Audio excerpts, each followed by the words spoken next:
از راه رفتن متنفر بود. این دردناکترین فعالیت روزانه براش به شمار میرفت که به خاطر فریاد درونش بود. ببینید، عبور از غریبه ها تو پیاده روی برای افرادی مثل آندره که هر عضله‌ای تو بدنش برای تظاهر به این که ذهنش سوالاتی رو فریاد نمیزنه به شدت دردناکه. سوالاتی مثل به چپ میری یا من برم؟ من شما رو میشناسم؟ داری به من نگاه میکنی؟ من برات آشنا به نظر میرسم؟ پایین رو نگاه کن، زمین رو چک کن، الان سمت چپ. هدفونت کجاست؟ اگه یادت بود هدفونتو بیاری الان مشغول تر به نظر میرسیدی. دارن نزدیکتر میشن، به اونا نگاه کن، چشماتو برگردون. خب ما موفق شدیم. وای خدا، یکی دیگه.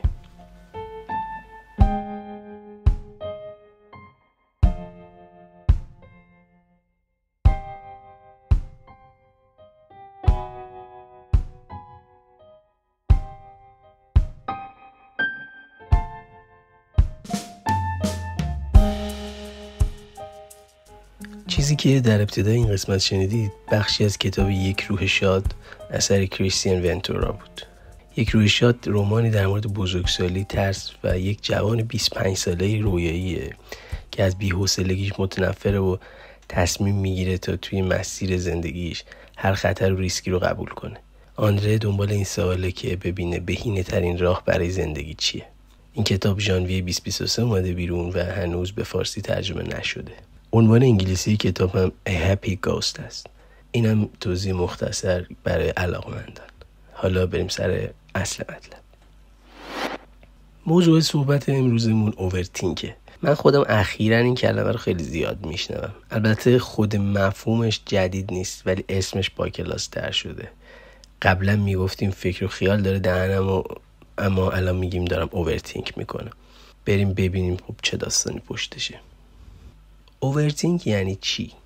اوورتینک یک واژه انگلیسی تشکیل شده از دو بخش اوور و تینک است. چقدر زرنگم من. معادل قشنگ فارسیش میشه بیش اندیشی. بهش نشخوار فکری هم میگن ولی به نظرم ترجمه خوشگلی نیست. پس هر جا گفتم بیش فکری منظورم اوورتینکه یا اوورثینک برای دوستانی که توی الی به دنیا اومدن. توی دنیای امروز برای اوورتینک کردن، برای بیش اندیشی موقعیت کم نداریم. از سرمایه‌گذاری مالی بگیر تا تحویل پروژه و سوء تفاهمی که با یکی از دوستامون پیش اومده. طبق مقاله‌ای که خوندم بین نیم تا 2/3 بزرگسالان گفتن که ما به اوورتینک مبتلاییم. جی شتی توی پادکستش به نقل از یک مطالعه میگه 73% از افراد 23 تا 35 ساله و 52% از افراد 45 تا 55 ساله بیش از حد فکر میکنن. منشأ اصلیش هم تو این روزا میتونه فضای مجازی باشه، اینترنت. ما در معرض حجم زیادی از اطلاعاتیم که درصد خیلی زیادیش غیر ضروریه.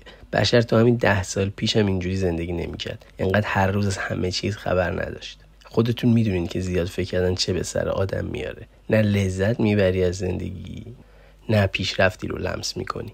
البته ما داریم راجع به بیش اندیشی منفی حرف میزنیم. فکر کردن به چیزایی که اونقدر اهمیت نداره. زیاد فکر کردن به خودی خودش بد نیست اگه موضوعش ارزشمند باشه. مثلا افرادی که فلسفه میخونن خب طبیعتا باید زیاد فکر کنن و خب منظور ما اون اوورتینک مثبت یا زیاد فکر کردن مثبت نیست. بیش اندیشی فقط برای خود فرد مضر نیست، برای اطرافیانش هم بده. حتی برای شرکت‌ها و کسب و کارها هم مشکل ایجاد میکنه. فرض کنید نیروهای یک شرکت به اوورتینک مبتلا باشن. ریسک پذیری اونها میاد پایین، انرژی زیادی برای چیزهای غیر مهم صرف میشه و کلی فرصت به باد میره. البته نیاز نیست همه افراد اون سیستم اوورتینک کنن. همون رئیسشون هم بکنه کافیه تا به باد بده همه چی رو. قبل از اینکه انواع مختلف اوورتینک رو بدونیم باید ببینیم دلیل علمیش چیه و خوشبختانه دلیل علمی هم داره براش پیدا کردن. دلایل علمی طبیعتاً اینقدری پیچیده هست که به عوامل مختلفی ربط داشته باشه. من توی وبسایت amaha.com یک متن جالب در مورد دلیل علمیش پیدا کردم. میگه که از نظر تکامل مغز از اوورتینک به عنوان ابزاری برای حل مسئله استفاده میکنه. ما برای بقا نیاز داریم که به مسائل و مشکلاتی که برامون پیش میاد فکر کنیم و حلشون کنیم. طبیعیه. پس میبینیم که بیش فکری به خودی خودش چیز بدی نیست. مواد شیمیایی مثل دوپامین و آدرنالین و سروتونین و کورتیزول هم در شروع و حفظ این حلقه های افکار ما مشارکت داره. دوپامین یه ماده شیمیاییه مربوط به پاداش و انگیزه و اینجور چیزاست. آدرنالین یک محرکه، خیلیاتون میشناسینش، و سروتونین هم میگن بهش هورمون احساس خوب، تنظیم کننده خلق و خوبه، و کورتیزول هورمون استرسه. حالا ببینیم این لوپ چجوریه، این حلقه چجوریه. دوپامین شروع کننده داستانه، انگیزه میده و دنبال پاداشه. هنگامی که در تلاش برای حل مشکل هستین، آدرنالین به عنوان منبع انرژی آزاد میشه و شما هی میرین جلوتر. سوختتونه، انرژیتونه، خوشحال و جوگیر و با انرژی میرید جلو. این اثر آدرنالین و خب همون دوپامین که انگیزه داده. با اومدن گزینه‌های جدید توی مسئله، این حلقه ذهنی، همین لوپ فکر کردنتون توسط سروتونین تقویت میشه. حس خوب میگیرید و فکر میکنید و یه جوابای ریزی هم به دست میارید و میرید جلو. تا اینجاش همه چی خوبه. اما میرسیم به جای چالشی. هنگامی که این رشته افکار هیچ جوابی پیدا نمیکنن، یعنی جواب مهم و اصلیشونو، سروتونین مسدود میشه و کورتیزول آزاد میشه. کورتیزول باعث واکنش استرسی میشه و اوورتینک ناسالم اینجاست که اتفاق میفته. بیش فکری یا اوورتینک ممکنه به صورت نشخوار فکری در مورد گذشته یا اضطراب در مورد آینده باشه. دو گروه از شبکه‌های عصبی تو مغز نقش مهمی در تنظیم تجربیات ما ایفا میکنن. یه دونشون شبکه حالت پیشفرض Default Mode Network و یکیش هم شبکه تجربه مستقیم Direct Experience Network DMN و DEN. در حالی که درگیر یک کار معمولی هستیم، توجهمون روش برداشته میشه، برامون روتینه. شبکه پیش‌فرض فعال میشه. این شبکه همیشه درگیر فکر کردن، تخیل و برنامه‌ریزیه. تمایلش به تغییر افکار یا در نظر گرفتن تجربیات یا بازتاب‌های گذشته و آینده است. زمانی که به گذشته یا آینده فکر نمی‌کنیم، شبکه تجربه مستقیم فعاله. در لحظه داریم زندگی می‌کنیم. کاملا حواسمون به لحظه حاله. مثلا وقتی داریم با تمرکز یک کاری رو می‌کنیم، یعنی مثلا تو همون فکرمون کلا به همون کردن، همینطوری دیگه، نه بگذار. پس یه مدل هست که خیال پردازی میکنیم و یه مدل هم هست که تمرکز میکنیم رو همون کار. تجربه مستقیم و حالت پیش‌فرض، اینجوریه که اینا رو نامگذاری کردن. در حالی که درجاتی از اوورتینک تو همه آدم ها هست، این بیش فکری یا نگرانی بیش از حد میتونه به طور قابل توجهی بر ذهن و بدن ما تأثیر بذاره. خب دلیل علمیش رو هم گفتیم تا جایی که من تونستم پیدا کنم. بریم سراغ این که چه مدل هایی هست ازش و چه جوری درمانشون کنیم. حالا که اوضاع با اوورتینک اینقدر خراب میشه، طبیعتاً باید بگردیم دنبال راه حل. اما قبلش باید ببینیم مثلا این چی هست که ما رو گیر انداخته. طبق منابع مختلف بیش اندیشی انواع مختلفی داره. یکی از این مقاله ها اوورتینک رو به 3 دسته نشخوار فکری یا رومینیشن، سفر به آینده، فیوچر تریپینگ که نمیدونم معادل خوبیه یا نه، و تحلیل بیش از حد تقسیم کرده، اوور انالایزینگ. بذارین براتون تعریفش کنم به ترتیب. اول نشخوار فکری. نشخوار فکری مربوط به گذشته است. همش فکر میکنید که چی کار باید میکردید و نکردید، یا چی باید میگفتید و نگفتید. میگه افراد مبتلا به نشخوار فکری تو گردابی از پشیمونی و احساس گناه و کلی باید و شاید گیر میکنن. پس ویژگی کلیدیش فکر به گذشته و گیر کردن توشه. یه سری علائم هم داره. مثلا شما بیشتر روی بازخوردهای منفی تمرکز میکنید. فقط اونا رو میبینید. توی گفتگو با دیگران اغلب از شکست‌ها و لغزش‌های گذشته حرف میزنید. همچنین بیش از حد محتاطین. چندین بار کاراتون رو چک میکنید که از مشکلات احتمالی پیشگیری بشه. حالا که اینا رو گفتیم، بذارید راه حل پیشنهادیش هم بگیم. در مقابل نشخوار فکری، در مقابل این رومینیشن چی کار میشه کرد؟ میگه که اول نگرانیاتون رو به 2 دسته قابل کنترل و غیر قابل کنترل تقسیم کنید. چجوری؟ مثلا امروز یه رفتاری با همکارتون کردید که خوب نبوده. فردا میتونید جبران کنید چون دوباره میبینینش. این قابل کنترله. ولی اگه با همسر یا دوستتون به هم زدید و در مورد حرفا و رفتارهای اون زمان دارید فکر میکنید، این قابل کنترل نیست. پس اینجوری به 2 دسته تقسیمشون کنید. کردید؟ خوبه. اون قابل کنترلاشو نگه دارید. اون دیگر بریزید دور. سعی کنید. حالا یه زمان و مکان که براتون راحته انتخاب کنید. مثلا ساعت 5 عصر روی مبل بغل پنجره با یه لیوان چای کنارش. ساعت 5 بشینید اونجا و برای اون اتفاق دنبال راه حل بگردید. مثلا فکر کنید ببینید چرا اون حرف رو امروز زدید و فردا واسه جبرانش چی باید بگید. به این تکنیک میگن زمان نگرانی یا worry time. شاید بگین خیلی مسخره است. اگه میتونستیم نیم ساعت راجبش فکر کنیم و بعد خلاص بشیم که دردی نداشتیم. باید بگیم که این روش حداقل یکم نظم میده به ذهنتون. در طول مدت زمان ناخودآگاه همه اون بیشندیشیتون به همون ساعت 5 روی همون مبله منتقل میشه. بقیه روز قابل استفاده تر میشه. دیگه تمام روز در حال جنگیدن با این افکار نیستین. اولش سخته. خب طبیعیه. مثل باشگاه رفتن. دسته بعدی اوورتینک چی بود؟ فیوچر تریپینگ. پریدن تو آینده.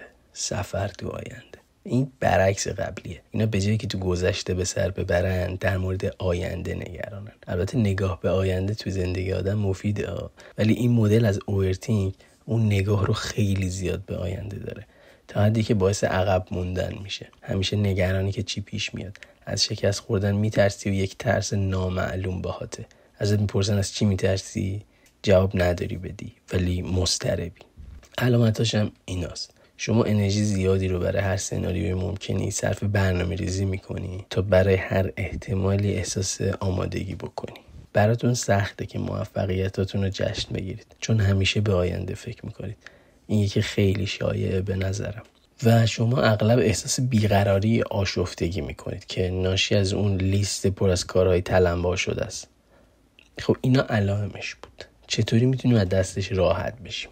پیشنهاد داده که باید یه نقطه در آینده رو مشخص بکنیم. نقطه‌ای که بعد از اون جاییه که ما در موردش نگرانیم. مثلا ما در مورد 6 ماه دیگه نگرانیم که یه پروژه رو می‌خوایم تحویل بدیم، باید به 1 سال دیگه فکر کنیم، به 2 سال دیگه فکر کنیم. اونجایی که می‌بینیم ماهاست که این پروژه رو انجام دادیم و داریم به مسائل دیگه زندگیمون میپردازیم. پروژه با همه سختی‌ها و استرسایی که کشیدیم تموم شده و تبدیل میشه به یکی از پروژه‌هایی که ما تو زندگیمون انجام دادیم. معمولا این روش کمک میکنه یکم بار از رو روانمون برداشته بشه. برای من که جواب داده. میتونید تلاش‌ها و موفقیت‌های گذشته‌تون رو همینطوری ببینید. بگید خب من فلان مدرکم 2 سال پیش همینطوری گرفتم. یادت چقدر استرس داشتم ولی بالاخره شد. حالا یه نمره اینور اونور. مهم اینه که الان تو رزومم دارمش. این یکی هم اینجوری انجام میدم. اصلا یکی از مهمترین تفاوت‌های فرد با تجربه و تازه کار همینه. فرد تازه کار نمیتونه این روش رو پیاده کنه، ولی فرد با تجربه اینطوری خیلی از عوامل آسیبزا و مضطرب کننده رو کنار میذاره. این استراتژی که به عنوان فاصله گذاری زمانی یا temporal distancing شناخته میشه، میتونه فوریت و شدت نگرانیاتون رو کاهش بده. به شما کمک میکنه که با ذهنیت آرومتر و متعادلتری روی زمان حال تمرکز کنید. یه روش دیگه هم اینجا پیشنهاد شده. اسمش selective ignorance یا ناآگاهی انتخابی. انکار انتخابی بهتره به نظرم. تو این روش باید قرار گرفتنتون در معرض عوامل استرسای بی اهمیت رو کم کنید. مثلا اخبار بد یا نوسان‌های بازارهای مالی میتونن باعث اضطراب شما بشن، ولی ممکنه به زندگی و شغل شما خیلی ربط نداشته باشن. حذفشون کنید. از کانال‌های خبریش بیاین بیرون و پیجاشون رو آنفالو کنید. اول این قسمت گفتم که ما اصلا نیازی نداریم که این همه اطلاعات رو از 1000 دریچه خبری و فک و فامیل و دوستامون تو اینترنت دریافت کنیم. نه نیازی داریم، نه اصلا برای این حجم از لحاظ فیزیکی و ذهنی آماده ایم. اگه از دید تکاملی هم بهش نگاه کنیم، فکر میکنم بشر برای این مدل زندگی آماده نیست. بریم سراغ آخرین دسته از بیش فکری، overanalyzing، تحلیل بیش از حد. در حالی که دسته اول در مورد گذشته و دومی در مورد آینده بودن، این آخری در مورد زمان حاله. آدمای مبتلا به overanalyzing خیلی توی موقعیت، افکار و موضوعات فعلی عمیق میشن. اینا همه جوانب یک انتخاب و تصمیم رو میسنجن. این یه وسواس فکریه. توی یه سری زمینه‌ها مثل اندیشیدن در مورد فلسفه و طراحی کردن یک محصول خلاقانه این داستان خیلی به کار میاد. ولی بیشتر مواقع اینجور افراد زمانشون رو جزئیات کم اهمیت هدر میدن. این مشکل چه علائمی داره؟ علائمش ایناست. مثلا به تأخیر انداختن کارها به خاطر تحقیق و تفحص بیشتر. یکی دیگه‌اش این که بیش از حد دنبال تایید و نظر پرسیدن از بقیه به دلیل اینکه به تحلیل خودشون اعتماد کافی ندارن. بعدیش هم این که توانایی اولویت بندی رو از دست دادن که همین باعث عدم تصمیم گیری میشه. گیر کردن. خلاصه چطوری درستش کنیم؟ سعی کنید اولین گزینه‌ای که به نظرتون خوب هست رو انتخاب کنید. دیگه تحلیل‌های بعدی رو بذارید کنار. معمولا میدونید که گزینه بالقوه بهتری هم خواهید داشت، اما اینجا باید جلو خودتون رو بگیرید و همین رو انتخاب کنید. توی انتخاب فرد مورد نظر برای ازدواج یا رابطه بلند مدت این مشکل زیاد دیده میشه. اینجا 2 تا اصطلاح روانشناسی میاد وسط: satisfying و maximizing. اولی یعنی راضی کننده و دومی یعنی به حد بالا رساننده، به ماکسیموم رساننده. اولی قانع ترن و دنبال گزینه خوب موجودن، دومی دنبال بهترینن. توی همه گزینه‌های موجود و غیر موجود میگردن دنبال بهترین، حتی به قیمت ضرر به خودشون، ضرر مالی و زمانی و معنوی. همون کمالگرای خودمونن. مکسیمایزر بودن یک اختلاله، یه مشکله. این افراد معمولا از نتایج تصمیمات خودشون ناراضی هن و خودشون رو در مقایسه با بقیه پایین‌تر می‌بینن، حتی زمانی که تلاش کردن. برای رهایی از این اختلال باید اولویت بندی رو تمرین کنید. باید طبق شرایط موجود به چیزایی که براتون مهمه وزن یا نمره بدید. ببینید نتیجه چیه. مثلا این تصمیم در مورد شغل جدید شماست. شما ببینید 2 تا گزینه دارید. ببینید چیا غیر از درآمد براتون مهمه. با خودتون رو راست باشید. این چیزا تو هر آدمی میتونه متفاوت باشه. مثلا یکی براش مهمه که محل کارش نزدیک کدوم سینماست، اصلا چقدر با باشگاهش فاصله داره. یکی براش این چیزا مسخره و خنده داره. مثلا 3 تا چیز مهمی که میخواید: درآمد، محیط کار و آینده شغلیه. این 3 تا رو باید بهشون بارون بدید، مثل سوالای سر جلسه امتحان. بعد ببینید این 2 تا شغل هر کدوم چند میشن. میتونید مشورت هم بکنید با بقیه. بعدش هم بهترینش رو انتخاب کنید و برید سر کار. متاسفانه یا خوشبختانه نمیتونید هر دو جا کار کنید. پروندهش رو ببندید. ذهنتون رو آروم کنید. رویا بافی هم خوبه ولی خیلی وقتا جنبشو نداریم. خودتون ظرفیت خودتون رو میدونید. خود من سالهاست میخوام پادکستمو شروع کنم. برای بهترین کیفیت رو داشتن کلی تحلیل کردم ولی بالاخره دادمش بیرون. میبینید که شاید کیفیت خاصی نداره ولی قدم به قدم میخوام بهترش کنم. من برای مطالب این قسمت از چند تا پادکست استفاده کردم و چند تا مقاله تو وبسایت. یکی از اونها پادکست جیشیتی بود. توی پادکست جیشیتی در مورد 7 راه برای کاهش بیش فکری صحبت میکنه. دیدم جالبه اینجام بگمشون. اولیش میگه اوورتینک رو همش منفی نبینید. ما همش فکر میکنیم داریم با زیاد فکر کردن فرصتمون رو از دست میدیم. اما یادمون رفته که همین بیش فکری روی کردی برای حل مسئله است. باید زیاد فکر کنیم تا مشکلات رو حل کنیم. میگه که برای این اوورتینک یه حد وسطی وجود داره. پس نمیشه این بیش فکری رو به طور کامل منفی بدونیم. منطقی هم هست. دومین نکته اینه که نیازی نیست از آدمای زیادی نظرشون رو بپرسین. در مورد قرار گذاشتن با یک آدم جدید، در مورد مصاحبه شغلی، لباس پوشیدن توی مهمونی یا رشته تحصیلی خوبه که مشورت کنید. اما باید از هر کسی در مورد چیزی که توش صلاحیت داره بپرسید. باید توی دیتایی که دریافت میکنید، توی اطلاعاتی که میگیرید و قرار پردازش بشه، قراره بهش فکر کنید، با احتیاط بیشتری رفتار کنید. اگه از 10 نفر راجع به لباستون سوال بپرسید 10 تا جواب میگیرید و پردازش این 10 تا خودش کلی زمان میخواد. خودش میشه یه مانع بزرگ. اگه میخواید یه رشته تحصیلی رو بخونید در مورد اون از افراد محدودی تو همون رشته سوال بپرسید و خب اینم فراموش نکنید که تهش شمایید که قراره تصمیم بگیرید. سومین مورد اینه که باید از واکنش دادن در زمانهای بحرانی دور بشیم. همینو اگه انجام بدین دیگه به بیش فکری در مورد گذشته مبتلا نخواهید شد. دیگه نمیگید ای بابا کاش اینو گفته بودم یا این کارو کرده بودم. وقتی نگرانین، وقتی حالتون خوب نیست، یه اتفاقی پیش میاد، یه ایمیلی میگیرین یا کسی چیزی میگه و باید جواب بدین، یکم صبر کنین. حتی اگه لازمه دور شین، بشینین، آروم بشین. شدین؟ خب حالا وقت جواب دادنه. وقت جواب ایمیل رو نوشتنه. وقت عکس العمل نشون دادنه. مرحله 4 چیه یا نکته 4؟ میگه که وقتی احساس کردید توی افکارتون گیر کردید یه تکونی به خودتون بدید. بلند شید و راه برید. برید ورزش کنید. فعالیت فیزیکی شما را از گره‌های ذهنی دور میکنه. اگه باشگاه میرید که ماشاءالله بهتون. اگرم نمیرید یه پیاده روی ساده هم میتونه کارو در بیاره. نکته 5 خیلی نکته مهمی هم هست. تمرکز روی اتفاقات خوب و پیروزی‌های کوچیک. منم تو این قضیه مشکل دارم. دنیای امروز انقدر سریعه، آدما انقدر تو رقابتن که دستاوردشون رو گم میکنن. یادشون میره که ممکنه زندگی امروزشون آرزوی 2 سال پیششون باشه. اگه امروز برای خوندن یک پاراگراف متن انگلیسی 10 بار میری سراغ دیکشنری، به این فکر کن که این یه پیشرفته. چون پارسال 20 بار میرفتی سراغ دیکشنری و آخرش هم نمیفهمیدی چی به چیه. موفقیت‌های بزرگ مجموعه همین دستاوردهای کوچیکه. این یه مثال بود صرفاً. میتونید به خیلی چیزای دیگه تعمیمش بدید. مورد 6، گفتم وقتی تو افکارتون گیر کردین، راه رفتن و فعالیت فیزیکی تأثیر خوبی داره. یه راه دیگه هم هست، نقاشی کردن، نوشتن یا حتی خطی کردن هم به باز کردن گره افکار کمک میکنه. در این مورد تحقیقاتی هم انجام شده. میگن که آوردن افکار روی کاغذ گاهی ناخودآگاه افراد رو ترسیم میکنه. اون شکاف‌ها و گره‌هایی که درون ذهنتون هست به مانع رسیدن به جواب میشه رو تا حدی میتونه حل بکنه. فرض کنید که افکار شما یک داستانه. همینطوری که دارید فکر میکنید یه داستان داره کامل میشه. یه پازل داره چیده میشه. حالا یه جایی از این پازل گم شدن.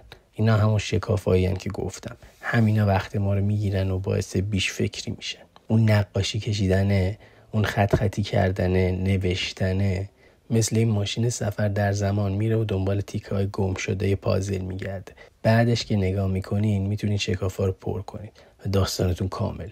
حالا خیالتون راحت شد و اوورتینک تمومه. چه باحال. مورد آخرم بگیم و تمام. اینو همون اول قسمتم گفتم. ما خیلی داریم دیجیتالی زندگی میکنیم. همزمان داریم تو اینستاگرام و تیک تاک ویدیو میبینیم، توی توییتر یا همون ایکس میچرخیم و به یوتیوب هم یه سلامی میدیم. جیشتی میگه ما در روز 74 گیگابایت محتوا میبینیم و میخونیم. عدد فضاییه. میشه مثلا 16 تا فیلم سینمایی. یه لحظه خودتون رو بذارید جای مغز بیچاره. یهو میاد یه خبر میخونه، بعدش یه ویدیو فود بلاگر میبینه، بعد یه ویدیو انگیزشی، بعد موزیک ویدیو، بعدش از این کلیپای پارکی میاد. از اینا که تهش یه جمله سنگین میگن و سیاسفید میشه. یعنی تو حدود 10 دقیقه بین 4-5 تا موضوع کاملا مختلف دور زدیم. از اون ور همه اینا هم پر تبلیغن. قدیما وقتی میرفتید سر کار مثلا تو خیابون کلا شاید 2 تا بیلبورد میدیدید. الان تو هر دقیقه 3 تا میاد جلو چشتون، تو گوشیتون، تو لپتاپتون، هر جا میرید. همش اطلاعات اضافی و گاهی وسوسه کننده. راه حلش هم خودتون میدونید. برگشتن به آنالوگ. یکم فاصله گرفتن از این فضا. یکم برنامه‌ریزی برای کاهش زمانی که توی فضای مجازی میچرخین. هرچند خیلی سخته اما معجزه میکنه به نظر من. برای رهایی از اوورتینک ناسالم باید این هزینه ها رو داد بالاخره. 7 مورد آقای شتی تموم شد. انصافا هم خوب بودن. خودش تش میگه که امیدوارم که این 7 مرحله تفاوت بزرگی براتون ایجاد کنه. امیدوارم که اینو یادتون نره که تفکر بیش از حد میتونه به شما در حل مشکل کمک کنه. وقتی شروع به جشن گرفتن پیروزی‌های کوچیک، قدم‌های کوچیک و دستاوردامون کنیم و در پایان بدونیم که طبیعیه اگه بیش از حد فکر میکنیم تنها نیستیم و این یه زندگی عادیه، این بیش فکریه، این اوورتینک خودش از بین میره. تو دنیایی که اوورتینک رو تشویق میکنه، حالا با همون اینترنت و فضای مجازی و خیلی چیزای دیگه، ما میتونیم تصمیمای بهتری بگیریم. میتونیم شاید ازش استفاده مثبت بکنیم. خب این قسمت تموم شد. میخوام حرف آخرام بزنم. من در مورد اوورتینک یه پادکست دیگه هم گوش کردم. اسم این پادکست هم اوورتینکه و 2 تا دکترای فلسفه توش در مورد موضوعات مختلف حرف میزنن. تو یکی از اپیزودها که راجع به خود اوورتینک بود، تاکید میکنن که بیش اندیشی باعث خلاقیت هم میشه. بعضی رشته‌ها و زمینه‌ها میطلبن که آدم اوورتینکر باشه. خودم هم زیاد به این فکر کردم که اگه این فکر بیش از حد وجود نداشت، ما تو همون دوره غارنشینی مونده بودیم. اگه کسی نمیشست با جزئیات در مورد شکل دایره و تاثیرش رو راحت شدن حمل و نقل فکر کنه، ما هنوز باید با 4 پا بار جابجا میکردیم. چرخ اختراع نمیشد. پس نتیجه‌ای که من میگیرم اینه که فکر کنم اما غرق نشم، کنجکاو باشم. خلاقیت از همین کنجکاوی و بیش اندیشی میاد.